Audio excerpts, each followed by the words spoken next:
Jalan mengesahkan Allah dalam rakam diri. Apakah awal Muhammad? Awal Muhammad itu nurnya. Apakah akhir Muhammad? Akhir Muhammad itu rohaninya. Apakah zahir Muhammad?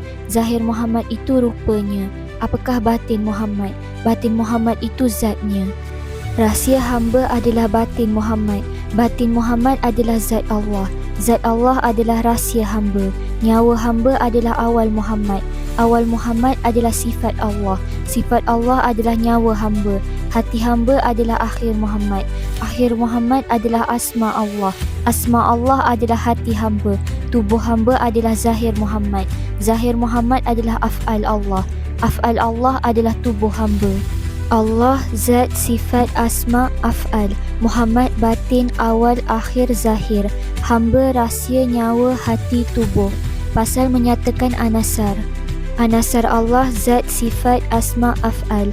Anasar Muhammad, awal, akhir, zahir, batin. Anasar hamba, rahsia, nyawa, hati, tubuh. Anasar Adam, api, angin, air, tanah. Anasar batin, nyawa, akal, iman, nafsu. Anasar bapa, urat, tulang, otak, sumsum. Anasar ibu, bulu, kulit, darah, daging.